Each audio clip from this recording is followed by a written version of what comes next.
What's good, everyone, and welcome back to Kaya's Commentary. And if you're new here, welcome to Kaya's Commentary. This is a podcast that offers commentary on pop culture topics, real world issues, anything in between, and maybe even some advice every now and then. Before we get down to it, you can follow me on Instagram, Twitter, and TikTok at Kaya R. Pennington. And you can follow Kaya's Commentary on Instagram, Twitter, and TikTok at Kaya's Commentary. Also, be sure to hit that follow/subscribe button, and for my YouTube viewers, click the notification bell so you get notified when new videos drop. Now let's kick it into our first segment, To Whom It May Concern, where I give a hopefully helpful piece of advice to whom it may concern. So, to whom it may concern, it is okay to feel weird about actually getting where you want to get. So I am having this feeling myself. So at the very least, if you've ever felt this way, know at least one other person is out there feeling the exact same way that you are. But I am at a place in my life where I'm actually doing the things, as far as like a career go, I'm actually doing the things that I went to school for. Like I'm on film sets right now, production sets right now, rather. And it feels so surreal. There's that small feeling of, wow, I actually have my foot somewhat in the door right here. That's crazy. Like, it feels so surreal. And I don't want to say it's imposter syndrome, because we don't want to validate imposter syndrome. That's not good, and we don't want to validate self-sabotage. Certainly don't self-sabotage yourself. Be grateful for it. Like, I am grateful that I'm getting to where I want to go, but it does feel weird. Like, I'm from a small town in a state that, it's not like New York or Cali, where you have Juilliard and AMDA, right? Like, we don't have like performing arts colleges. There's the theater major, right, at most colleges here, but it's not like acting for camera, or like you don't get the encompassing performing arts, like the mixture of it all. You're not trained for all of it. You're just trained strictly for theater, mostly here. And as far as high schools, you've had like magnet schools. I didn't go to one, but like even then, it's not. I'm sure going to a magnet school where it's like strictly more performance arts based, you have like a higher chance, but it's still not necessarily the same as going to college like at AMDA or Juilliard, or like an acting performing arts school, right? And so it does feel a little wild that it's like you actually have your foot at least somewhat in the door. At any moment, your career could either be made or broken, right? Someone could approach you and be like, hey, I kind of need like an actor for this right here. You're already on set. If I give you these lines, can you go ahead and run it? Or very much, okay, we're done. This was a 3-month shoot. We're done. What now? Like, very much either make or break. I'm very much starting off in the career that I want to be in. And that's wild to me. Like, it feels a little surreal. And so I feel like we don't talk about that enough, like how it can feel weird without like going into imposter syndrome or self-sabotaging, because I am grateful for where I am, but it can also feel weird to be like, I go in every day and do what I want to do, straight out of college, and do what I want to do, at least for a 3-month period anyway. What to do after that, maybe something will come up. Maybe I'll end up working in a cubicle job, which, not to shame cubicle jobs, I don't really job shame, but like that's not me, right? It feels wild. It feels not wild, but there's a feeling. There's a feeling, and I don't feel like we talk about it enough. So at the very least, if you are feeling like this as someone, like you're getting where you want to go, at least know that there is one other person out there in the world who feels this way. And I don't think that's a bad thing, to acknowledge that there's a strange feeling of actually getting where you want to go. Obviously, don't go into self-sabotage or imposter syndrome and start like self-sabotaging because you feel like you don't quote unquote deserve it. You deserve it. I deserve it. We deserve it. But we also can acknowledge that there's a strange feeling to it. Not a bad feeling, but just strange. So I'll keep this nice and short, but to whom it may concern, if you've ever felt like that, I feel like it's okay to say there are strange feelings about actually getting where you want to go.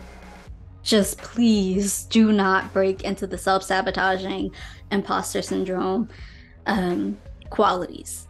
Don't go there because then it's not okay. We don't want to validate those, but we do want to say that there's a weird feeling attached to it. Not a bad feeling, but it's a surreal feeling. And that's fine. Just keep going. I would love to keep going and where I am, so just keep going. I'll keep it nice and short. That's to whom it may concern. Let's kick into our next segment. Let's go to the movies, where I give my commentary on a movie I've seen. Today's movie, I believe it was 2007's Stardust. So this follows a young boy, Tristan, on his adventures from becoming a boy, a small town quote unquote errand boy, as they call him, to a man. I actually really kind of like these kind of stories, be it a girl going from a girl to a woman, or a boy going from like the Merlin thing. It goes from a young boy to a young man, and I like those. Even still now as an adult, I feel like it's okay to like what's coming of age stories. I don't know if this is necessarily a full-blown coming of age, but anyway, let's get into this. Let's get into the movie. So it's set in the 1800s, I believe, and we actually start off with Dustin, Tristan's father. So they're in the real world. There's the human real world, and then there is the magical world of Stormhold.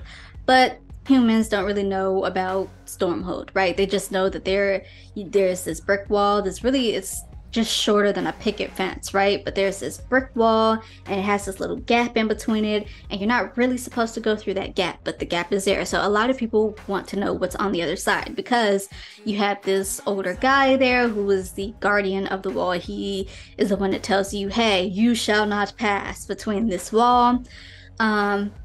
So one night Dustin is out, and he's like, why can't we go over there? There's nothing over there but a field of grass, because that's how it appears to be, right? You don't just walk into the gate and then it's Stormhold. You have grass.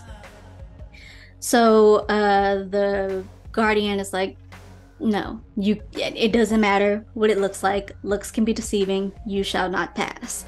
Dustin manages to pass anyway.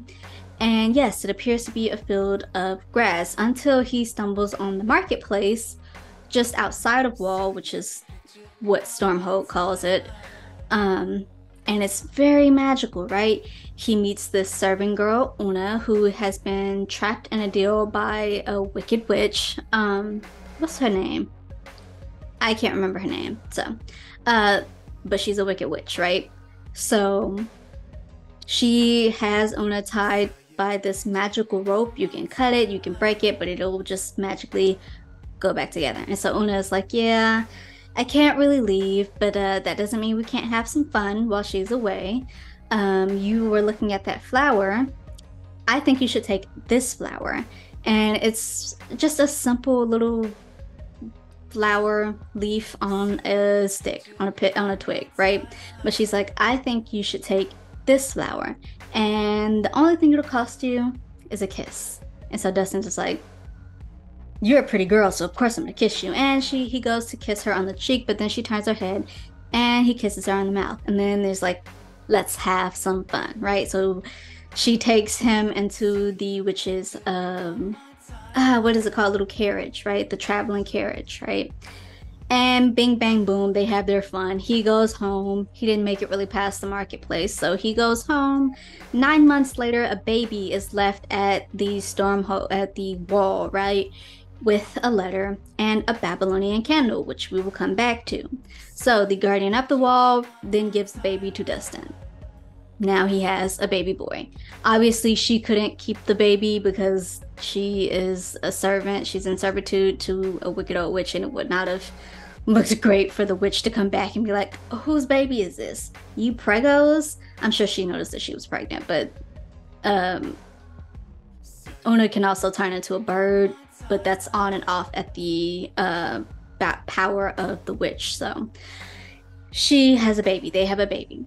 We fast forward 18 years later, and now we have Tristan, who's a small time quote unquote errand boy, as most of the town calls him.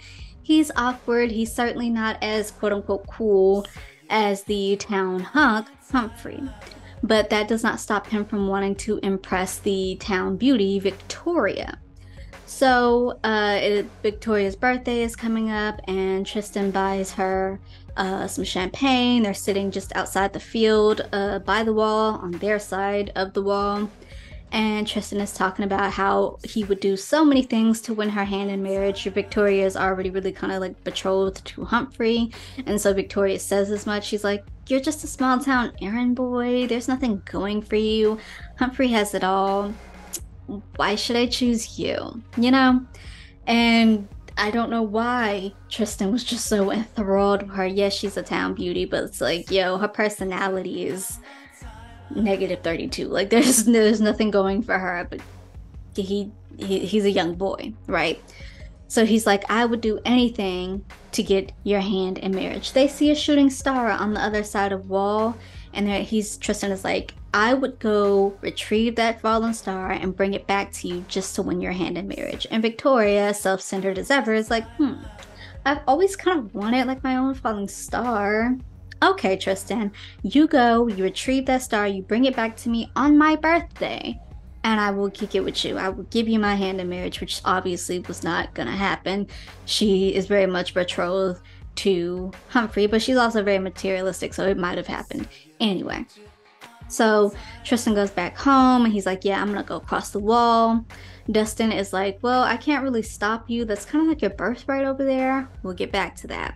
But the only thing I ask is that, one, you be careful, and two, take this Babylonian candle. I'm sure it will come in handy when you need it."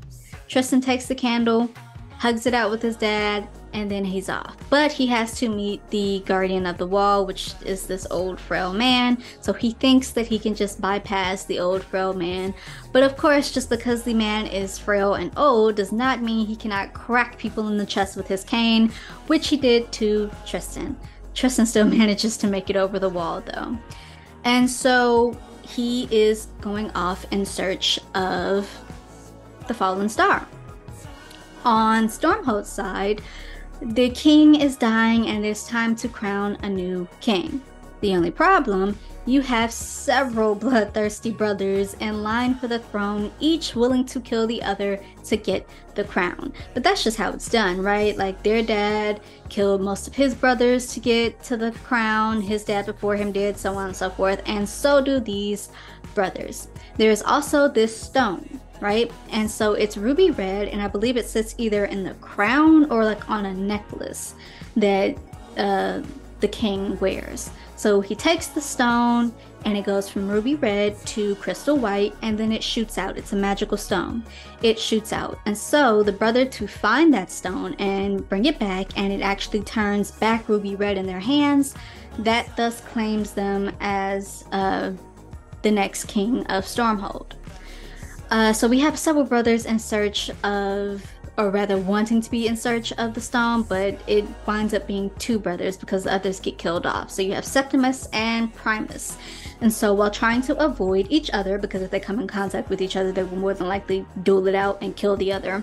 So while trying to avoid each other, they go in search of the stone.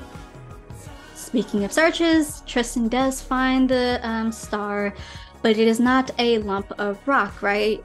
It is a woman, Vane. And so the stone actually hit her and it knocked her from the heavens, and so it kind of messed up her leg when she fell to earth. So she kind of walks with a limp right now, but she wears the stone. And so Tristan finds Yvain, and he actually thinks she's his mother because Dustin is like, "Yeah, you really kind of should go to Stormhold over there because your mother's over there, so if you want to know more about her, you should." And so Tristan finds the stone thinking that it's his mother, and she's like, "I'm not your mama, boy, get off me." Like, and he's like, "Who are you?" And she's like, "I'm Yvain." And he realizes, "You're the fallen star. Oh, this is perfect. Let's kidnap an injured woman and take her back to my beloved Victoria. And so he uses an enchanted rope, which I believe Dustin also gave him. He uses that same enchanted rope that, you know, you cut it, it won't break, right? And so now he's hauling Yvain along, and she's like, yo, can we at least like take breaks or something? I am a very injured woman here. I just fell from the heavens. My leg, it's not doing well. So that's Tristan and Yvain. They are off back to the real world, the non-magical world rather. Now, Tristan was not the only one looking for Yvain. You also have 3 evil witches. I've never known how to pronounce it. Is it Lamia or Lamia? I don't know. Like that, the half woman, half serpent, but not a siren. I don't know. Lamia. Lamia. We're gonna call her Lamia. Lamia. We're gonna call her L. So, she and her sisters want the star because to have a star in your possession, it's really a big deal here in Stormhold, right? You make a star happy and it begins to shine, and then you cut out its heart, its happy beating heart, and you eat it, and that grants you eternal youth. For a little while anyway, because the 3 sisters have already done that with another star, and so when that star's heart ran out, they began to age. And so the remaining bit of that former star's heart, Elle takes for herself, and she gets her youth back, and then she's off in search of the star of Yvain, and they're hoping to do the same thing. Make her happy for a night, cut out her heart, eat it, eternal youth for a little bit anyway, until the next star comes along, until that star runs out and the next star comes along. So she's also in search of Yvain. And so it becomes this one big race, right? To get to the stone, to get to the star, to get back home to Victoria. Tristan and Yvain can't really make it that far because Yvain's bum leg, and because she's hungry. So Tristan is like, okay, fine, I'm gonna tie you to this tree, and then I'm gonna go find you something to eat. And Yvain is like, yo, nothing says romance like the kidnapping of an injured woman, right? Presenting an injured, kidnapped woman to, like, right, that's awesome. You're so awesome. I could so see why she would want to be with you, Tristan. So Tristan ignores her. He goes off hunting, and a unicorn happens upon Yvain. Unicorns are supposed to be this magical, helpful being, right? They're not like evil or anything. And so the unicorn cuts her loose, and she rides the unicorn all the way to Elle. Now, the unicorn didn't really mean to lead her there. The unicorn was trying to lead her to safety, and Elle created this whole elaborate plan. She made this magical inn, and so she's putting on a show to get the attention of Elle. So the unicorn didn't really mean to lead her there, but it led her there. And so Tristan comes back, he finds her gone, and he's like, ah, crap. And he kind of like passes out from exhaustion. Not really exhaustion, but you know, the adventures of the day, right? So he has a dream, and this is a dream from the heavens. Other stars kind of send him this vision. And it's like, we sent her a unicorn to help her, but the unicorn kind of led her into a trap. And if you don't rescue her, she's going to die this horrible, gruesome death. Even though you don't know her, even though you kind of kidnapped her, we know at your core, you're not going to let some innocent woman die. So if you could just like go get her. So Tristan is running and he's running. He's trying to catch a carriage. And the carriage belongs to, I believe it's Primus. And this is one of the brothers looking for the stone.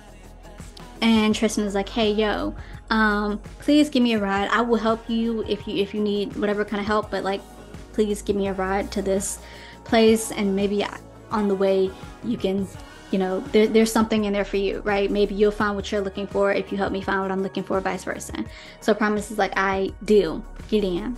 So they make it to this inn, but not before Elle has created this elaborate thing. So Yvain's at the inn, and Elle draws her a bath. She's making her all happy, right? She fixes her leg with her magic, and she's like treating her well. Like, you know, she's like, this is a normal inn. Now, we've got to the bed portion, right? To the sleep. I can help you sleep at night. And Evange's like, well, I do have trouble sleeping at night. She's a star. Stars shine at night, right? And so Elle is like, okay, well, I can give you a massage if you like. That really kind of helps put people to sleep. Lie on your back, close your eyes. And she's like taking out her dagger, about to like in the chest, right? But before she can, Primus and Tristan arrive, and they don't really know what's up, right? They just know that Primus's stones, which are like not looking glass, but they kind of help to guide. So Primus is looking for the star, so the stones kind of help to guide him to the star, which is not the star, the stone, which the star is wearing. So Primus and Tristan arrive. They enter the inn that Elle has set up. Primus goes to take a bath in the already bath water that's already there. Tristan goes to tie up the horses in the barn, but the unicorn, who has been tied up in the barn by Elle, breaks free and is like, hey yo, this is all. Well, he doesn't start talking to him, but like it makes it clear that this is a trap. You need to get back in there. So Tristan rushes back in and he finds Yvain and Elle just as Elle slits Primus's throat. So that's one brother down. Now you have one brother standing, but that brother Septimus, but he still needs to find the stone, right? But all the other brothers, including Primus, now know that Yvain wears the stone. Here's the thing about the other brothers. When they die, they go to the other side, and we see them as ghosts, right? They are eternally there until the next king is crowned. So they're thinking that that's going to be Septimus. And so until he gets crowned, they're there. They're spirits that cannot be seen, but they see everything. So they are all there, and they notice that Yvain wears the stone. So now they're just waiting for Septimus to come get the stone. So Tristan and Yvain, he kind of rescues Yvain, but now that Elle's whole ruse has been broken, she's like, I'm gonna kill you. I'd rather you have a happy beating heart, but your frightened beaten one will do just fine. She's coming at her with a dagger. Tristan takes out his Babylonian candle. He holds it into the fire because Elle has set the place on fire. So he holds the Babylonian candle in the fire. The thing about the Babylonian candle is you light it, you think of home, it takes you there. Unfortunately, Yvain thinks of her home and Tristan thinks of his home, and the two end up in the clouds halfway between each. But they get captured by Captain Shakespeare, who is a pirate of the sky. Yeah, like they have this whole boat, and it has wings that they flap just like wings would flap, but they are metal, right? And so the thing about that is that they work best when lightning strikes. So the whole reason they're up in the sky is because they're trying to capture lightning, and then they do regularly capture lightning in bottles and they sell them. Lightning is sells for a very good price in Stormhold. So they get captured by Captain Shakespeare and his crew, which is played by Robert De Niro, which Robert De Niro did like an excellent job in as Captain Shakespeare, because Captain Shakespeare is very eccentric. He's a cross-dressing pirate. He's very eccentric. He's very like hardcore in front of his crew, but then he's like out of his crew.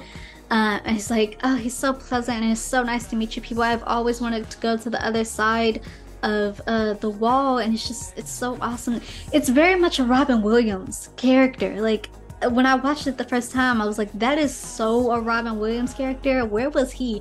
Again, Robert De Niro did an amazing job as this character, but I was just like, that is so Robin Williams. I would have loved to see Robin Williams like in that role, but also again, Robert De Niro. Am I saying Robert Williams? Robert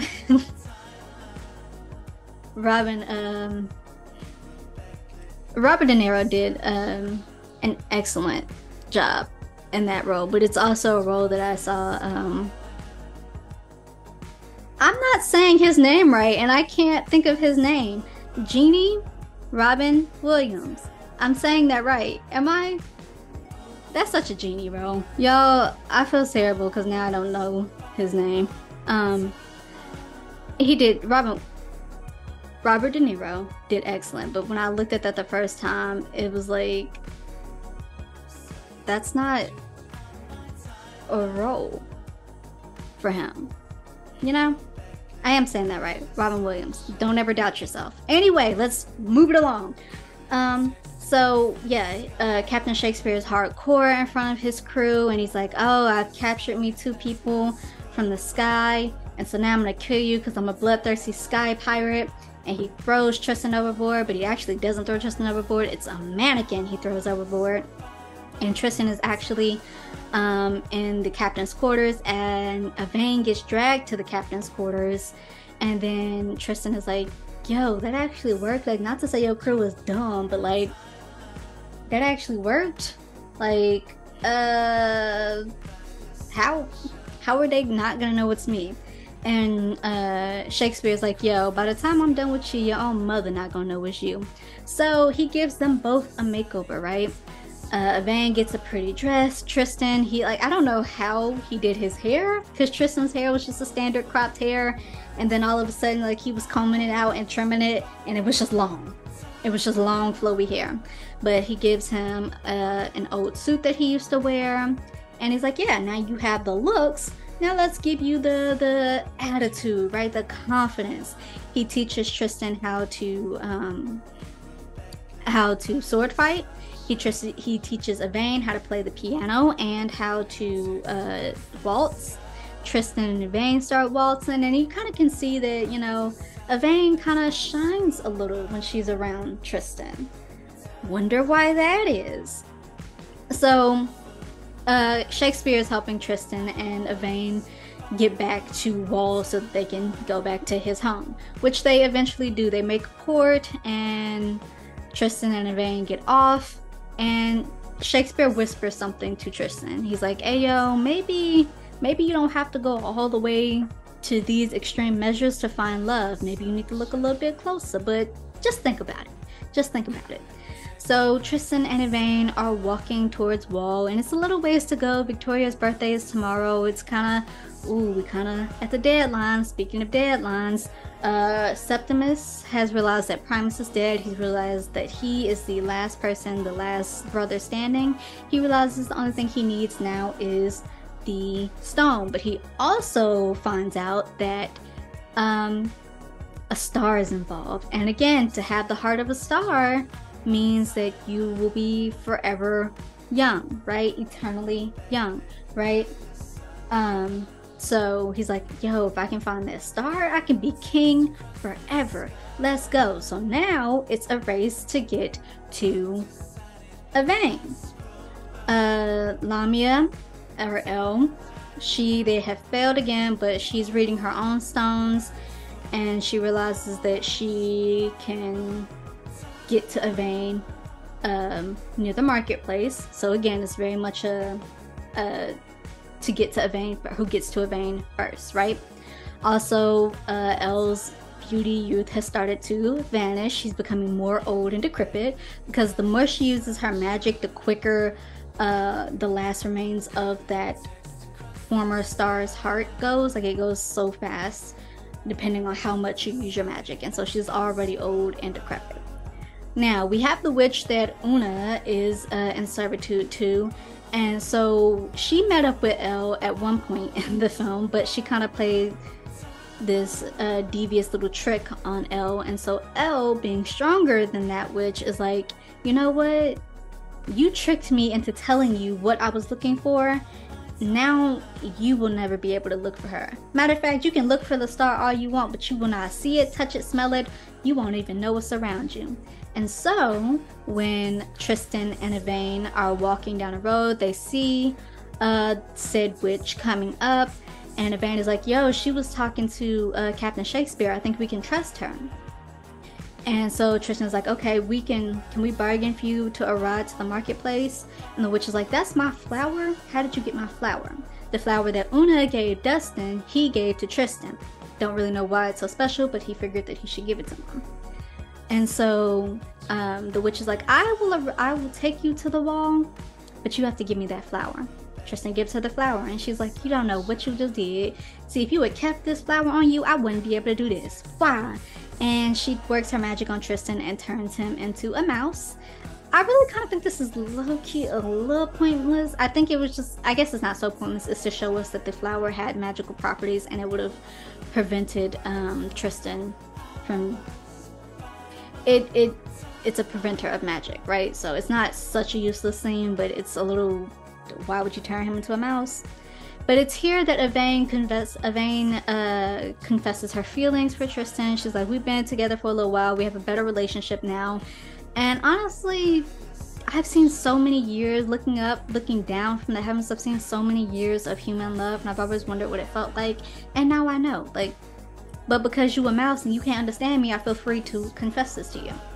They get to the marketplace, and the witch turns Tristan back into a human, but he's a little ditzy.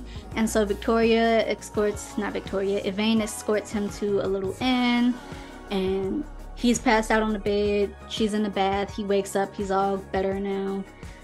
She gets out of the bath, and they have a little moment where he's like, yo, did you mean what you said in the cabin? And she's like, you were a mouse. You were not supposed to know what I said.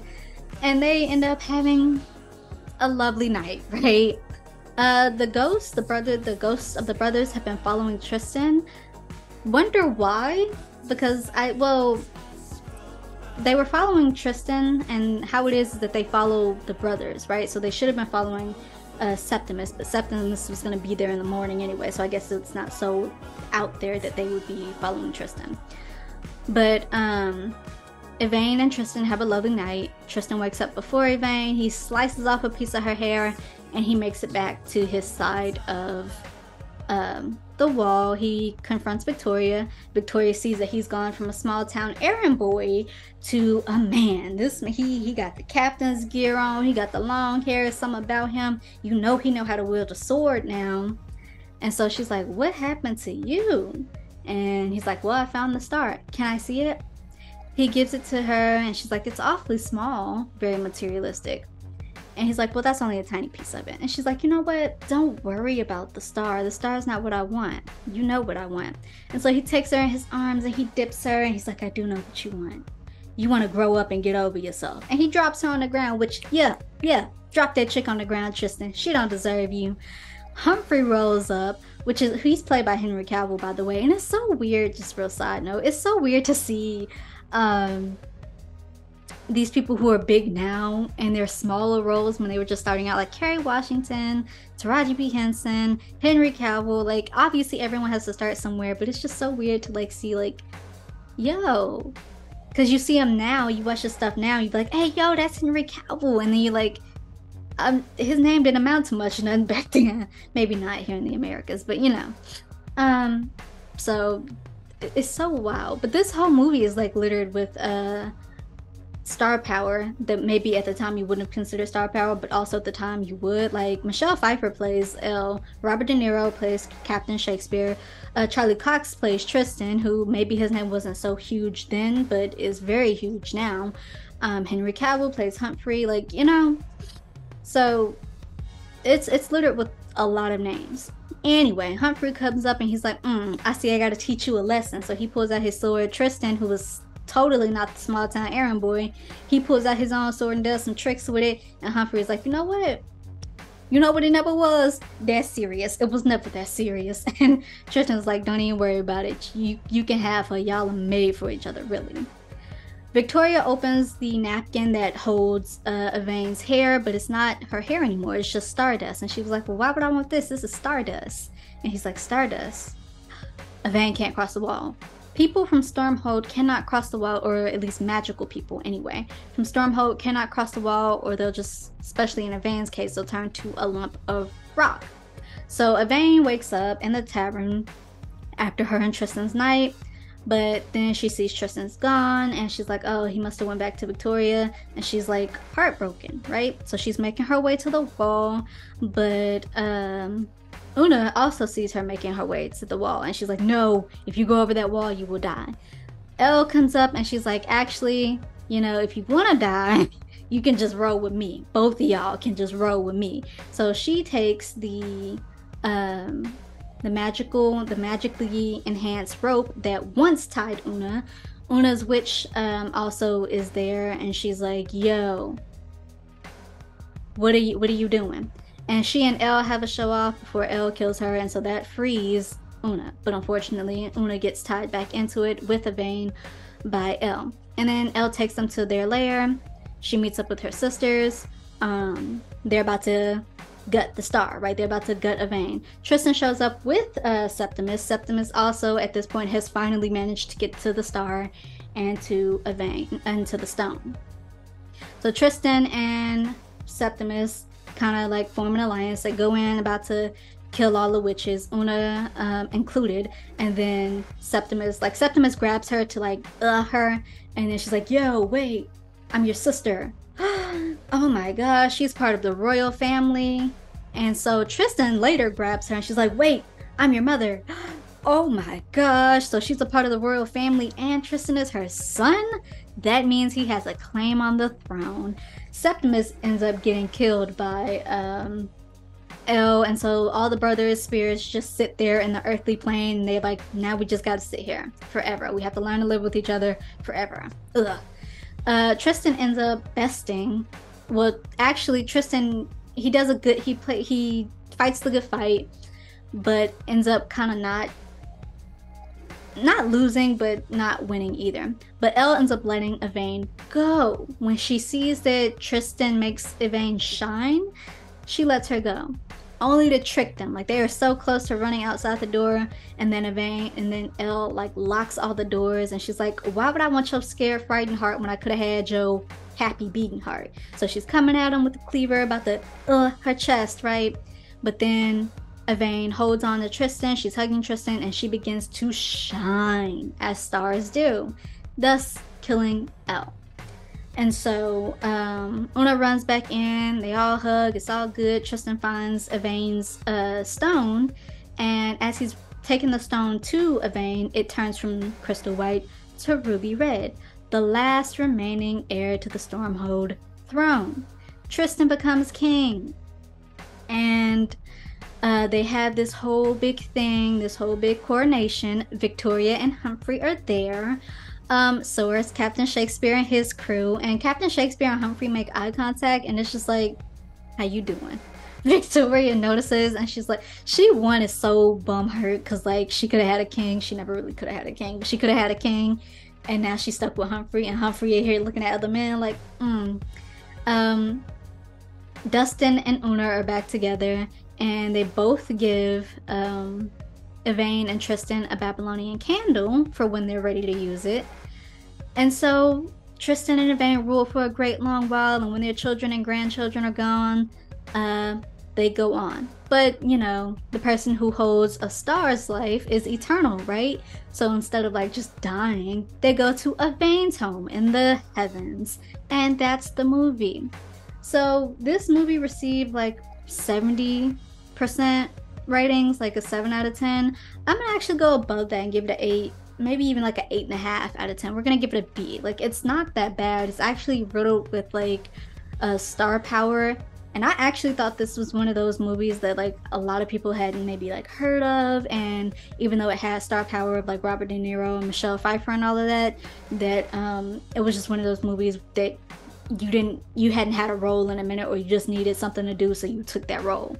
No, this was actually like kind of like a big deal.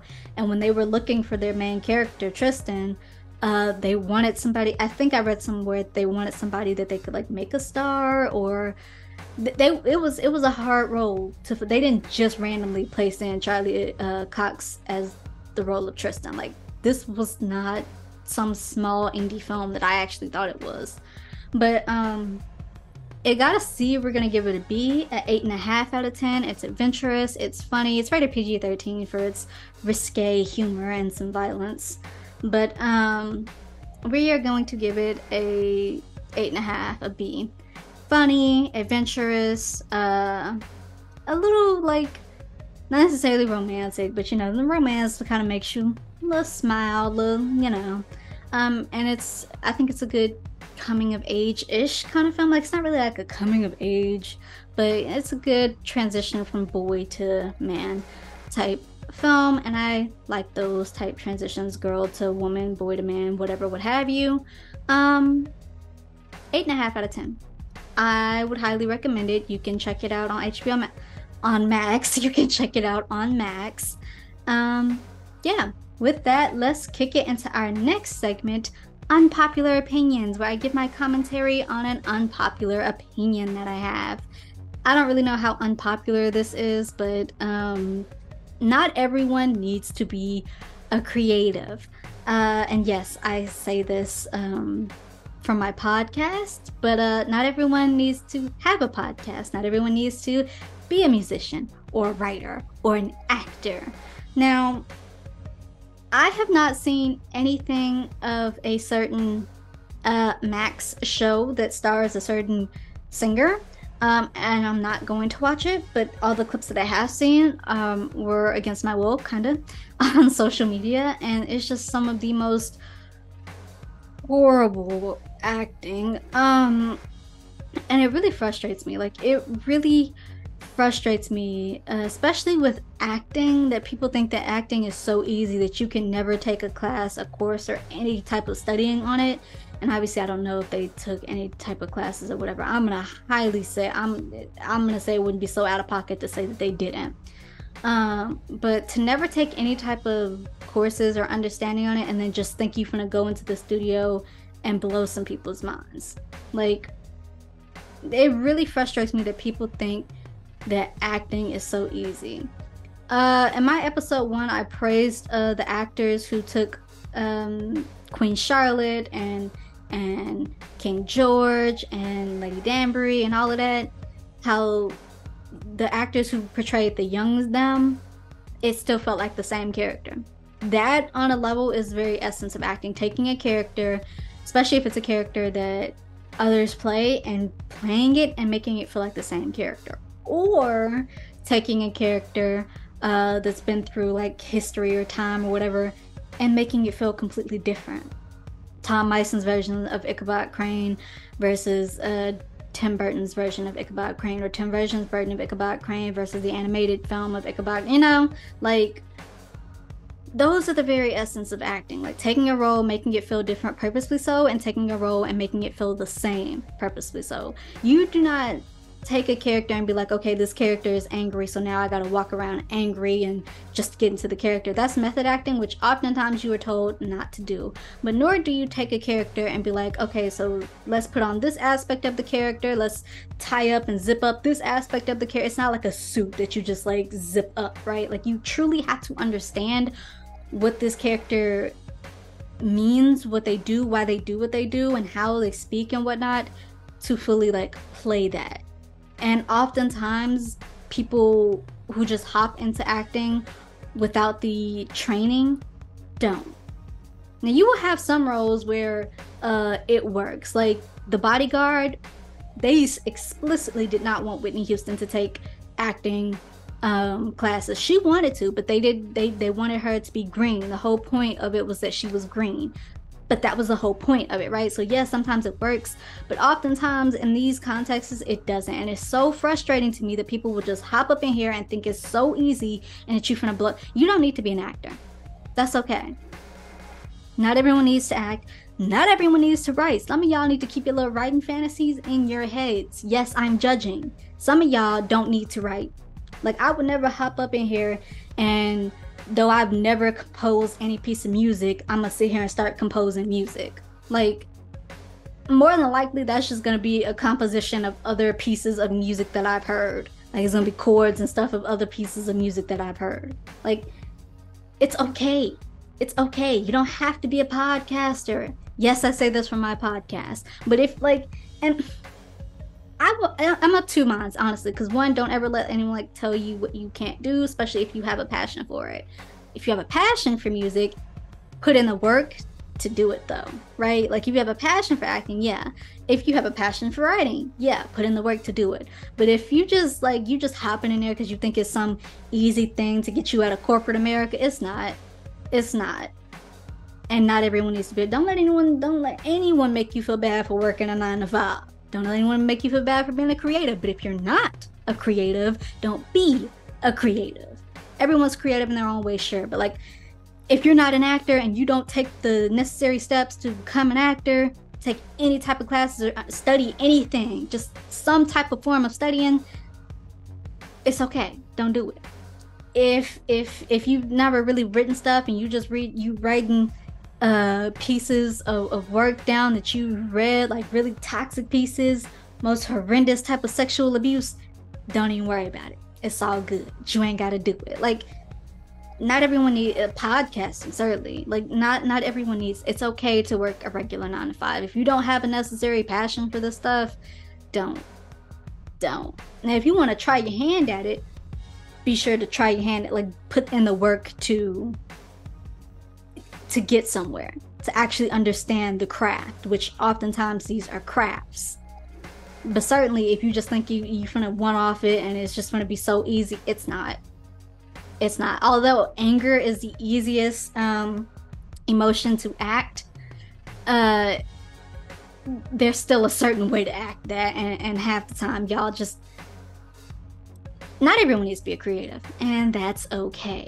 It's okay not to become an actor if you've never done so before, if you're not going to put in the work to study at least the iota of what that means, of what the character means, you know? Like, and obviously you can only work so much as an actor, you can only do so much with the material that you're given, but also at that same time, if you're not even not everyone needs to be creative. That's okay. That's just my unpopular opinion, maybe not so unpopular. I don't ever want to tell anyone that you can't do anything, but, like, again, if you don't have a passion for it, if you just hopping in here because you think it's going to be some easy thing to get you out of corporate America, it's not. The creative world is a craft, and if you don't understand the craft, you cannot fully do it. That's the problem with a lot of these writers, not writers, but like studio execs, right? Like, these people don't understand the craft, and so they're rebranding, remarketing old successful stuff because they know that it sells. Like, not everyone needs to be in the creative industry, and that's okay. That is okay. With that, let's kick it into our last segment, Whatcha Reading, where I give my commentary on a book I've read. Today's book, From Blood and Ash by Jennifer L. Armentrout. Now, I have this unspoken rule, I don't know. It's not even like a really official rule. It's just something that I've always kind of like went with, where I don't read more than one series from an author. Like, I read The Hunger Games. I've not read anything else by Susan Collins, not to like insult her work, but I just haven't. I read Divergent, and I'm certainly not gonna read anything else by Victoria Roth. Like, it's just, that's always been my thing. I don't know why. I don't know if it's because, like, I don't know. Like, I don't know if it's because, like, oh, the next series couldn't top this series, or if it doesn't top it, am I gonna get upset? Like, I don't know, but that's just been my rule. But it's different with Jennifer L. Armentrout, and honestly, it could be different with a few others as well. But, like, from her, I've read the Lux series, I've read this From Blood and Ash, I've read a few of her independent new adult romances, the Wicked series, trilogy, I had started that. The second book wasn't out, and so I just kind of fell off on that, and then now that it is out, I've yet to go back to it. The series with Seth and Ivy, I started that, didn't finish it, so it varies. But let's get into From Blood and Ash.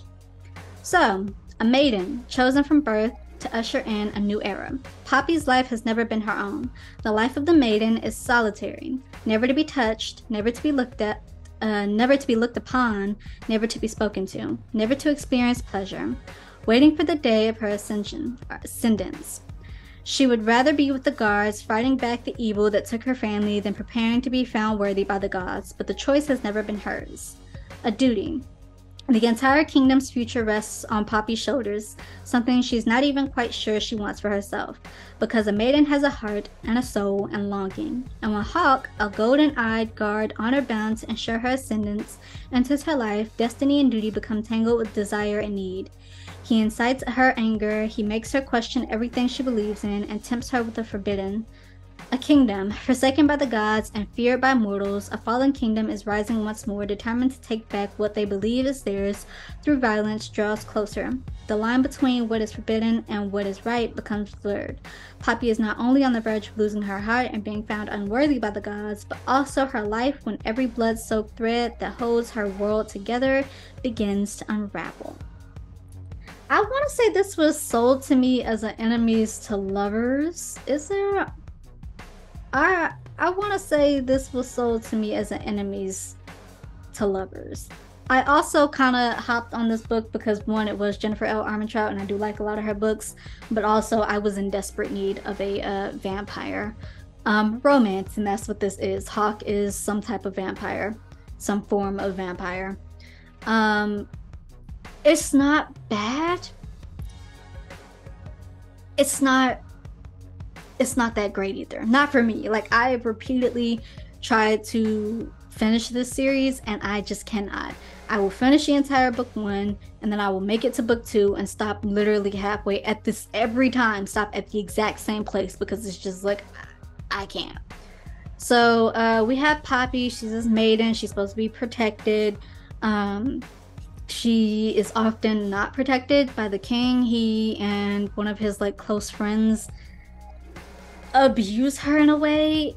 It's very sexual, but it's also not because they know they can't touch her, but they know that if they could touch her, they would. And so every time she like quote unquote breaks rules, they strip her from shoulder to waist, like they take off her shirt and then like they whip her back. And you just they don't do anything more than that. But the fact that the friend is in there, you know, it's some type of weird, disgusting sexual pleasure they both get from it. And then there's also something about her face. Like one side is quote unquote perfection, and the other side is like it's scarred or burned. I think it's scarred. And so like she often has to wear a veil, one because public can't see her, but also because it's like the king is like, oh, one side is perfection, one side is ugly. And Hawk is like, no, both sides are very much attractive. Both sides are very much worthy. So Poppy and Hawk get close really quick. He's a guard, and she already has a guard, Vikram, I think. And he's the one who taught her how to fight because of course she can fight, right? But Hawk is also there to watch her. So he kind of becomes like her personal guard, and they get close really quick, even though he knows that he's not supposed to. She knows that she's not supposed to. They have a lot of moments. And so when the kingdom gets attacked and the king gets killed and Vikram, her mentor, gets killed, Poppy kind of like breaks down, and Hawk is the one that has to like keep her sane. So they're traveling, they end up traveling, and I think they're supposed to be meeting the queen somewhere, but actually Hawk kidnaps her because he is this quote-unquote evil king that is coming to take back the kingdom, their land, whatever, what have you. So he's actually going to use Poppy as a bargaining tool, but you know, he ends up falling in love with Poppy, and so there's that.